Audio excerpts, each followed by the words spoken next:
আসসালামু আলাইকুম ও রহমতুল্লাহ। সম্মানিত শিক্ষার্থী বন্ধুরা, আশা করছি আল্লাহর রহমতে আপনারা সকলে ভালো আছেন। আজকে আমরা আলোচনা করব আমাদের পঞ্চম শ্রেণীর শিক্ষার্থী বন্ধুদের জন্য ধারাবাহিক যে ক্লাসগুলো আমরা করছিলাম write the correct form of verb থেকে। আজকে তারই ধারাবাহিক ক্লাসের 13 নাম্বার নিয়ে আপনাদের সামনে হাজির হয়েছে। আজকে আমরা আলোচনা করব বিশেষ করে ইউনিট 13 আর লেসন 2 থেকে 7। এখানে আসলে তেমন বাক্য অতিরিক্ত নেই, এই জন্য আমি এখানে মাত্র 10টি বাক্য যোগ করেছি অর্থ সহ আপনাদের বোঝানোর জন্য চেষ্টা করবো ইনশাআল্লাহ। তবে ক্লাস যদি ভালো লেগে থাকে অবশ্যই আপনার ফ্রেন্ড সার্কেলে যারা আছে তাদের মাঝে শেয়ার করার জন্য ক্লাসের শুরুতে আপনাদের কাছে বিনীত আবেদন করছি। এরপর আমরা প্রথমত দেখে নিব, যেখানে একটা বাক্য দিয়েছে প্রথমত আমরা এ নাম্বার বাক্য যেটি আছে এটা দেখে নিব। দেখতে পাচ্ছি দে আর, ঠিক আছে। আমরা দেখি সাবজেক্টের পর এখানে যেটা আর আছে সংক্ষিপ্ত আকারে এটা দে আর। আমাদের কি সাবজেক্টের পর যদি কখনো কি থাকে আপনার এম ইজ আর থাকে, ঠিক আছে। এরপরে ভার্বের সাথে আইএনজি হয়, ভার্বের সাথে কি হয় আইএনজি। কখন হয়? সাবজেক্ট যদি নিজে নিজে কাজ করে। আর সাবজেক্ট যদি নিজে নিজে কাজ না করে এই আইএনজির পরিবর্তে বিবৃতি হয়। আমরা বিবৃতি বুঝতে পারলাম যে আপনাদের সাবজেক্ট যদি নিজে নিজে কাজ করে, এরপরে যদি এম ইজ আর থাকে কোন একটি, এরপরে ভার্বের সাথে আইএনজি হয়।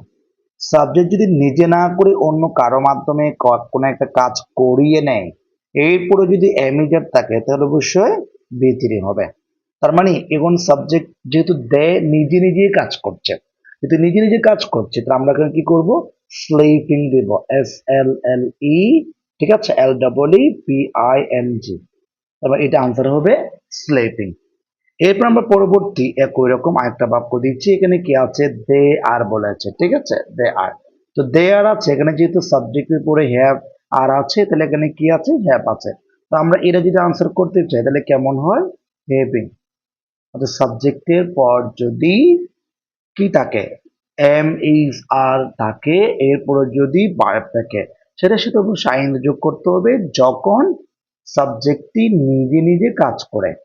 এরপর আমরা সি নাম্বার দেখবো। সি নাম্বার এখানে লিখে আছে বি, আর এখানে বলেছে দে, ঠিক আছে। তো দেয়ের পরে আমরা যদি টু বি ভার্ব বসাতে চাই, প্রেজেন্ট টেন্সে বসালে আমাদের আর বসাতে হবে, পাস্ট টেন্সে বসালে আপনি ওয়ার বসাতে পারবেন। অর্থাৎ দে আর এট স্কুল অথবা দে ওয়ার এট স্কুল এরকম করে হবে।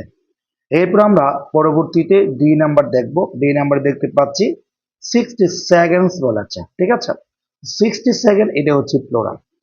আপনাকে এখানে যেহেতু মেক্স দেওয়া আছে, আপনি এখানে কখনো মেক্স বসাতে পারবেন না, আপনাকে বসাতে হবে মেক, ঠিক আছে। এইখানে কি কি আছে?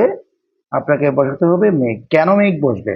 আপনার সাবজেক্টই হচ্ছে প্লোরাল, সাবজেক্ট যদি প্লোরাল হয় তাহলে আপনাকে অবশ্যই পারবে সাথে আপনি এস বা এস যোগ করতে পারবেন না, আপনাকে কি করতে হবে? বি1 করতে হবে। আচ্ছা, এরপর আমরা ই নাম্বারে দেখবো। ই নাম্বার দেখতে পাচ্ছি আই, দেখতে পাচ্ছি এরপর একটা শব্দ আছে ইউজুয়ালি। তো আমরা জানি কি সাবজেক্টের পর যদি কখনো এই যে ইউজুয়ালি, নর্মালি, রেগুলারলি, হ্যাঁ, ইত্যাদি ওয়ার্ডগুলো থাকে সেটা প্রেজেন্ট ইনডিফিনিটে চলে যায়। আর এখন এই বাক্যটা এখানে যেহেতু ইউজুয়ালি আছে আমরা এটা প্রেজেন্ট ইনডিফিনিটে নিয়ে যাব। তবে তার আগে বলে দিই এই আই হচ্ছে ফার্স্ট পারসন, যার কারণে এই গেটই থাকবে কোনো পরিবর্তন ছাড়াই।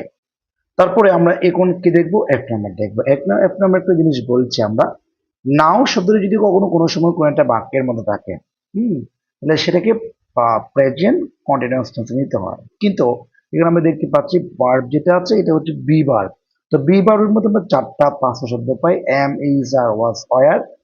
যেহেতু এখানে ইট থার্ড পারসন সিঙ্গুলার, যেহেতু নাও আছে প্রেজেন্ট টেন্সে আমরা খালি ইজ বসাবো। মানে কি হচ্ছে যে it is time to go back home, অর্থাৎ এখনই তোমার বাড়ি ফেরার সময়। এরপর আমরা জি নাম্বার দেখবো। জি নাম্বার বলছে টেক ইউর ব্যাগ, তুমি তোমার ব্যাগ নাও, এন্ড এই যেখানে কি আছে? গো বলেছে। তা আমরা গো এ দিব।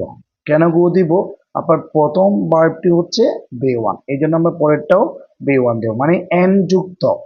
যদি কখনো দুইটা শূন্য শূন্য থাকে, এন্ড এর আগে যা আছে পরে তাই হবে, সুতরাং এটা গো হবে। এরপর আমরা এইচ নাম্বার দেখবো। এইচ নাম্বার দেখতে পাচ্ছি দে আর।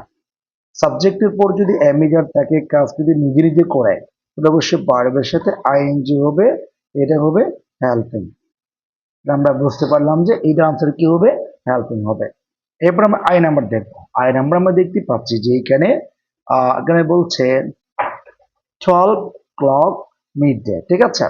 টু, এরপরে এখানে একটা মিড নাইট, তারপর এখানে বি দিয়ে আছে। তো আমরা এখন কি করতে পারি, যেমন আমাদের আই নাম্বারটা এখানে যেহেতু অনেক নম্বর একটা সাবজেক্ট দেখতে পাচ্ছি এবং এগুলো দ্বারা বেশি বোঝাচ্ছে, প্রায় 12 বলেছে, ঠিক আছে। সেক্ষেত্রে আমরা এখানে কি বসাতে পারবো, আর বসাতে পারবো, অর্থাৎ আমাদের আনসারটা হবে আর। এরপর আমরা যে নাম্বার সর্বশেষ যে বাক্যটা আছে সেটা হচ্ছে your group mates should say what they, এখানে বলছে হোয়াট দে ইউজুয়ালি, যেহেতু ইউজুয়ালি শব্দ আছে এটা প্রেজেন্ট ইনডিফিনিট টেন্সে ব্যবহার হয়। তো সেক্ষেত্রে আমাদের এখানে একটা শব্দ ছিল ডু, ঠিক আছে। ওই ডুটা আমরা এখানে বসিয়ে দিব কোনো পরিবর্তন ছাড়া, ঠিক আছে। কি বলছে আমাদের একটা শব্দটা আমি মিস্টেকের কারণে লেখা হয় নাই, এই জন্য দুঃখিত। তো আজকে ক্লাসটা এখানে শেষ করব। সবাইকে এখানে বিদায় নিচ্ছি সবার কাছ থেকে। তবে যাওয়ার পূর্বে একটি অনুরোধ থাকবে, সেটা হচ্ছে আপনি যদি ক্লাসটি বাউলে বুঝে থাকেন, ক্লাসটি ভালো লেগে থাকে, তাহলে আপনি কি করবেন, আপনি এই ক্লাসটি আপনার বন্ধু বান্ধবের কাছে শেয়ার করবেন বলে আমি আশা ব্যক্ত করছি। আজকে এখানে শেষ করছি। আসসালামু আলাইকুম ওয়া রাহমাতুল্লাহ।